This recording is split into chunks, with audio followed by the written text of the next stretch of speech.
A paz do Senhor Jesus, meus queridos irmãos em Cristo. Meus amados irmãos, hoje é 3 de maio, de 2019, sexta-feira. Vamos meditar aqui na palavra do Senhor, que está aqui no livro de Êxodo. No livro de Êxodo, no capítulo 16, no versículo 19 e 20. Que diz assim a palavra do Senhor: E disse-lhe Moisés: ninguém deixe dele para amanhã. Eles, porém, não deram ouvido a Moisés, antes algum deles deixaram dele para o dia seguinte. E aquele criou bicho e cheirava mal, por isso indignou-se Moisés contra eles. Meus amados irmãos, aqui o Senhor, Ele falou a Moisés que ia enviar maná do céu, para alimentar aquele povo que tinha saído do Egito, que o povo estava com fome, Então Moisés clamou a Deus e Deus disse a Moisés: eu vou enviar o maná dos céus, para alimentar meu povo, Para alimentar meu povo, mas o Senhor foi bem enfático. Ele disse: não deixarás do maná que eu só vou mandar o suficiente para vocês comerem naquele dia. Não deixe do maná de um dia para o outro. Entendeu? Não ajunteis, quer dizer, não armazene, para eles, para os israelitas, para os hebreus, não armazenar maná para outro dia, Que todo dia o Senhor pela manhã ia enviar o maná para eles. Aí, como os israelitas tinham alguns de olho muito grande, com olho muito grande, viu aquele tanto de maná, e alguns pegou demasiado maná e guardou, Desobedeceu a palavra de Deus. Eles guardou maná para o outro dia. Ele guardou maná para o outro dia. E no outro dia, aquele maná que eles guardaram, aqueles israelitas guardaram aquele maná, eles foram ver o maná estava podre, já cheirava mal e já tinha bicho, o maná ele deu bicho. Então, eles não, aquele povo de dura serviço, aquele povo israelita de dura serviço, eles não deram ouvido, Se a Moisés tinha acabado de falar para eles não guardar maná para outro dia, meus amados irmãos. E ele, com a teimosia, não todos, mas alguns israelitas guardaram o maná para outro dia. No outro dia eles foram ver o maná. Quer dizer, eles não acreditavam em Deus. Por que alguns daqueles israelitas guardaram o maná? Porque eles não creiam na palavra de Deus. Que Deus falou: não, amanhã para amanhã vocês não guardem maná, que eu vou voltar a enviar maná para vocês por todos os dias. Não guardem para outro dia, que ele criará, ele vai apodrecer. Então vocês não guardem, só comem eu só vou enviar o suficiente para vocês comerem naquele dia. Então muitos eles não creram naquela palavra de Deus, não creram no que Moisés já falou para eles, E muitos pegaram o maná e armazenaram o maná para comer no outro dia. Só que no outro dia eles foram lá ver, o maná estava podre, cheio de bicho, Quantas e quantas pessoas, meus amados, o que quer dizer essa mensagem? Quantas e quantas pessoas no meio de nós hoje, elas veem as maravilhas que Deus faz, como aquele povo israelita, elas veem os milagres que Deus faz, já fez na vida dela, mas ele até hoje ele não crê. Não crê no milagre de Deus, não crê na providência que Deus vai fazer na vida dela. Então muitos cristãos vivem desse jeito. Eu creio que a maioria vive assim.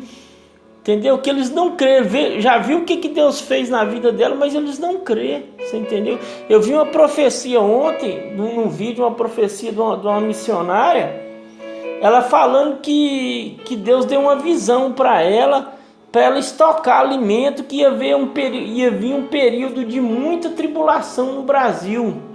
Ia vir um período de muita tribulação, e Deus tinha revelado para ela que era para avisar os servos para estocar alimento. Meus amados, então é uma profecia que contradiz com a palavra de Deus, Ela contradiz com a palavra de Deus, é uma profecia mentirosa. Então nós temos que ter muito cuidado com as profecias que a gente vê no YouTube, que a gente vê na internet. Então isso aí é uma falsa profecia, uma falsa profeta, Então, o que ela falou, ela contradiz com a palavra de Deus.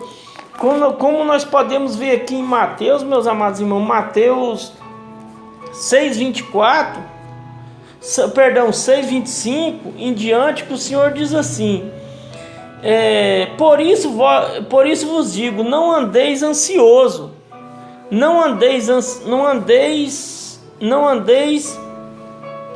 por isso vos digo, não andeis cuidadosos, né, quanto à vossa vida, pelo que haveis de comer, pelo que haveis de beber, nem porque vos haveis de vestir, né? E nem pelos e não é a vida mais que o alimento, e o corpo mais do que a vestimenta, né? E o Senhor, no versículo 26, ele continua dizendo: olhai para as aves do céu, que semeiam, nem cegam, olhai para as aves do céu, que não semeiam, nem cegam, nem ajuntam em celeiros, e o vosso Pai Celestial os alimenta. Não tende vós mais, não somos nós mais valor do que elas, né? Versículo 27, o qual de vós poderá, como todos os cuidados, acrescentar um côvado em sua estatura? Versículo 28, e quanto ao vestuário, por que andais solicítios? Olhai para os lírios do campo, como eles crescem, e não trabalham e nem fiam, né? Versículo 29, eu vos digo que nem mesmo Salomão, em toda a sua glória, se vestiu como algum deles. Então, meus amados irmãos, o Senhor, então é uma profecia que eu vi ontem na internet. É uma profecia que a gente tem que ter muito cuidado, não bate com as palavras de Deus. Por isso que nós temos que ter conhecimento da Escritura. Se a gente não tiver conhecimento, base bíblica, a gente é enganado por esse povo. Então é uma profecia que não vem de Deus. É uma profecia que essa missionária falou que não vem para nós estocar alimento, que está vindo uma tribulação muito forte, vai ter uma falta de alimento no país. Então isso aí não bate com a palavra de Deus. Se Deus prometeu que não nos ia deixar faltar nada, né, para aquele verdadeiramente que serve a Deus, né? Eu tenho experiência por mim, que Deus nunca me deixou faltar nada, né? Meus amados, foram muitos milagres de suprimentos alimentares que Jesus realizou, né? Foram muitos milagres que o Senhor realizou, que estão registrados nos evangelhos, né? Em Filipenses 4:19, Paulo descreve dizendo: o meu Deus, segundo as suas riquezas, suprirá todas as vossas necessidades em glória, por Cristo Jesus, né? Então, em Cristo Jesus, meus amados, nosso Senhor, todas as nossas necessidades são supridas, né? Ele pediu para vencermos a nossa ansiedade, inquietação, né? O Senhor pediu para nós não ficar ansioso, né? Ficar inquieto, pois o nosso bondoso Pai Celestial suprirá o que precisamos, né? Então, o nosso Pai Celestial, a partir do momento que nós servimos a Deus, obediente à sua palavra, Ele vai nos suprir de tudo. Eu tenho experiência, por isso que o Senhor nunca me deixou faltar nada. Nunca me deixou faltar nada, graças a Deus. Então, meus amigos, Jesus ele fez tanto milagre, né? Jesus ele fez tanto milagre quanto com aquele povo quando ele tirou do Egito. Jesus fez. Não tem um livro na Bíblia que Deus mais se manifestou que o livro de Êxodo, né? Não tem um livro que Deus mais manifestou do que o livro de Êxodo, e o povo ainda continuou incrédulo, né? Jesus, meus amados, Jesus alimentou mais de 5.000 pessoas com apenas 5 pães e 2 peixes, né? Em João 6:1-14. Quer dizer, então Jesus fez muitas maravilhas, né? Jesus, como eu volto a falar, Jesus alimentou mais de 5.000 pessoas, né? Com apenas 5 pães e 2 peixes, no Evangelho de João, no capítulo 6, de 1-14, né? Segundo, Jesus alimentou outra multidão com mais de 4.000 pessoas com apenas 5 pães e alguns peixinhos, né? Mateus 15:29-38, né? Então são vários milagres que Jesus nunca deixou não faltar nada. Então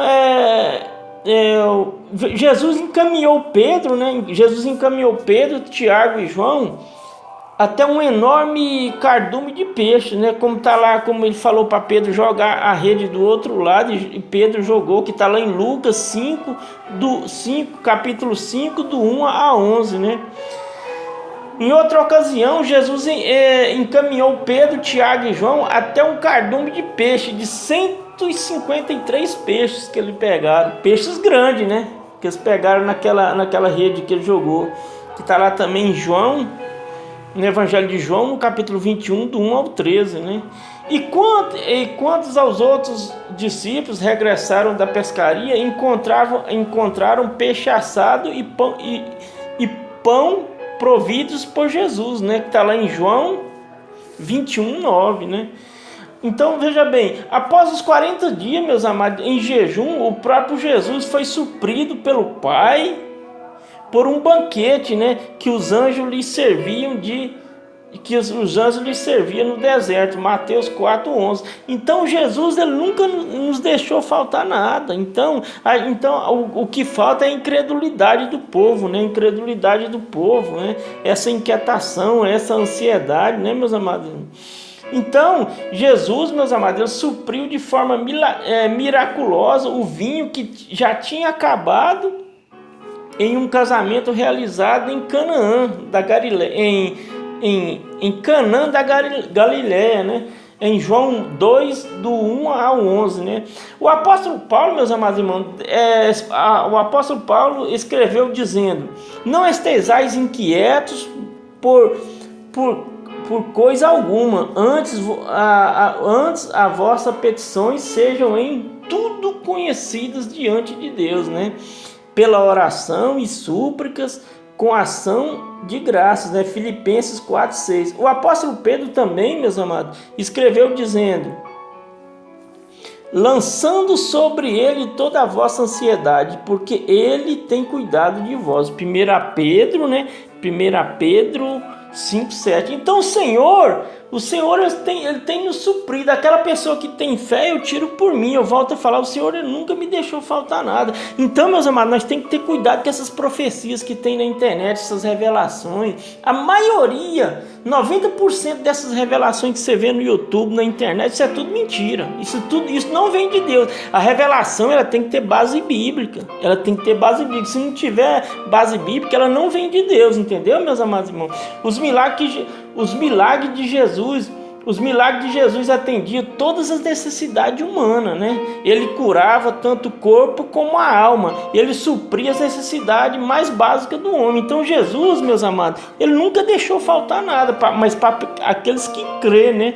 Aqueles que crê. Então nós não podemos ficar dando ouvido a essas balelas da internet, do YouTube. É muita mentira no YouTube, coisa que não vem de Deus. Você entendeu? Coisas que não vem de Deus. Pessoas às vezes lançam uma profecia dessa sem base bíblica, sem nada, né? É o intuito só de tentar ganhar dinheiro, né? Só de tentar ganhar dinheiro, mas ele não está preocupado com. Então a profecia são as profecias mentirosas, né, meus amados irmãos? Então nós temos que ter muito cuidado, né? Por isso que nós temos que ser conhecedor da palavra de Deus. O Senhor nos diz na sua palavra que não podemos ser somente ouvintes da palavra, nós temos que ser praticantes. Voltando a dizer, nós temos que ser um crente bereano, nós temos que comparar as escrituras. Como aqueles crentes lá de Bereia, quando Paulo falava para aqueles crentes de Bereia, eles iam comparar as escrituras para ver se o que o Paulo estava falando era verdadeiro. Então nós também temos que comparar as escrituras. Entendeu, meus amados irmãos? E fica essa reflexão para os amados irmãos e fique na paz do Senhor Jesus.